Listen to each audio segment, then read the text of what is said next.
Então, nesse vídeo a gente vai ver o conceito de ordem de reação. Várias reações podem ser classificadas com base na ordem. O que é a ordem da reação? Seria a potência em que a concentração de uma espécie é elevada na lei de velocidade. Então a gente chama uma reação de primeira ordem em relação à espécie A, quando a velocidade da reação depende da concentração de A elevado a 1. Claro que tem a constante de velocidade aqui também, né? Mas a gente só analisa essa questão da ordem em relação à velocidade ou à concentração. Então, por exemplo, essa reação aqui de baixo é a primeira ordem em relação a A e B, porque a lei de velocidade ela depende da concentração de A elevado a 1 e a concentração de B elevado a 1. Essa lei de velocidade aqui a gente chama de segunda ordem em relação a A, porque a velocidade da reação é dada a dependência da concentração de A elevada ao quadrado. Então a ordem simplesmente é o número que a concentração da espécie é elevada. Então se a reação, por exemplo, depende da concentração de 3 espécies, a gente pode classificar a reação como uma certa ordem em relação a A, uma certa ordem em relação a B e uma certa ordem em relação a C, né, por exemplo. E a gente tem outro conceito relacionado, que a ordem global de uma reação é a soma da ordem dos componentes. Por exemplo, nessa primeira lei de velocidade aqui, a reação é primeira ordem em relação a A e tem ordem global 1.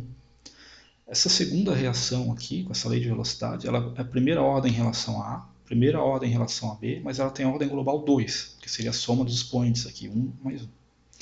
Essa terceira lei de velocidade aqui, ela é de segunda ordem em relação a A e ela tem ordem global 2 também.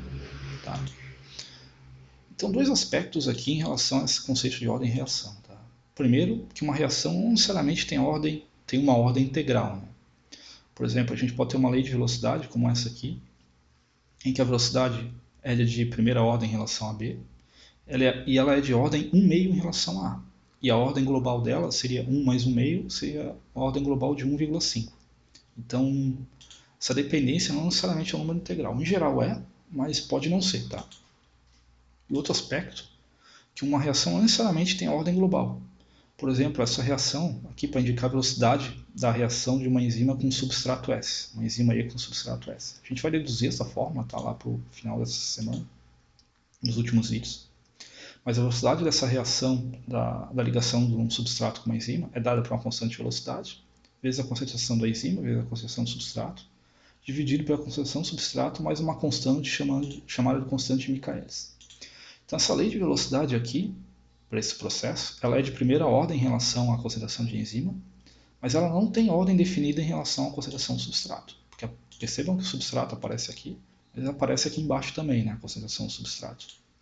Então não necessariamente uma reação vai ter uma ordem bem definida, tá? Depende da lei de velocidade. Lembrando que essas leis de velocidade são sempre determinadas experimentalmente. Tá? A lei de velocidade estabelecida experimentalmente não pode ser inferida pela equação da reação. Essas leis de velocidade aí eu estou supondo que alguém mediu no laboratório e viu que a dependência da velocidade é essa aí. A gente não tem como saber olhando para uma reação química a lei de velocidade. Tá? Bem, acho que dessa parte era isso.